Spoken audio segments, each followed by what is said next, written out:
विवाह पंचमी के पर्व को सीताराम के शुभ विवाह का पवित्र दिन भारत में कई स्थानों पर विवाह पंचमी को बड़ी धूमधाम से मनाया जाता है। मार्गशीर्ष मास की शुक्ल पक्ष की पंचमी को भगवान श्री राम तथा जानकी पुत्र जानकी सीता का विवाह हुआ था। तभी से इस पंचमी को विवाह पंचमी पर्व के रूप में मनाया जाता है।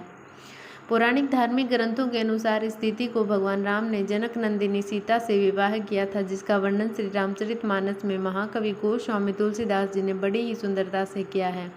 श्री रामचरितमानस के अनुसार महाराजा जनक ने सीता के विवाह हेतु स्वयंवर रचाया। सीता के स्वयंवर में आए सभी राजा महाराजा सब भगवान शिव का धनुष नहीं उठा सके। तब ऋषि विश्वामित्र ने प्रभु श्री राम से आज्ञा देते हुए कहा, हे राम, उठो, शिव जी का धनुष तोड़ो और जनक का संताप मिटाओ।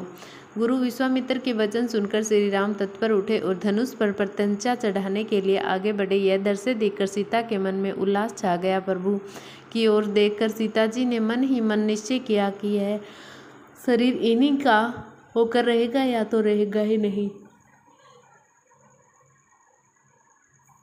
माता सीता के मन में की बात प्रभु श्री राम जान गए और उन्होंने देखते ही देखते भगवान शिव का महान धनुष उठाया। इसके बाद उन पर प्रत्यंचा चढ़ाते ही एक भयंकर ध्वनि के साथ धनुष टूट गया। यह देखकर सीता के मन को संतोष हुआ। फिर सीता श्री राम के निकट आई। सखियों के बीच में जनक पुत्री सीता ऐसी शोभित हो रही थी जैसे बहुत सी छवियों के बीच में महाछवि हो। तब एक सखी ने सीता से जयमाला पहनाने के को कहा। उस समय उनके हाथ में ऐसे सुशोभित हो रहे थे मानो डंडियों सहित दो कमल चंद्रमा को डरते हुए जयमाला दे रहे हो।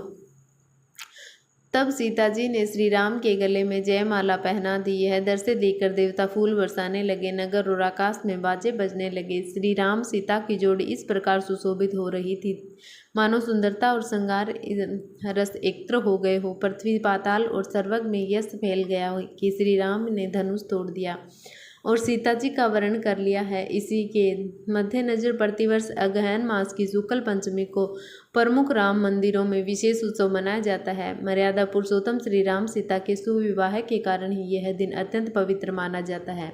भारतीय संस्कृति में राम सीता आदर्श दंपति माने गए हैं। जिस प्रकार प्रभु श्री राम ने सदा मर्यादा पालन करके पुरुषोत्तम का पद पाया, उसी तरह माता सीता ने सारे संसार के समक्ष पतिव्रता स्त्री होने का सर्वोपरि उदाहरण प्रस्तुत किया है। इस पावन दिन सभी को राम सीता की आराधना करते हुए अपने सुखी दाम्पत्य जीवन के लिए प्रभु से आशीर्वाद प्राप्त करना चाहिए।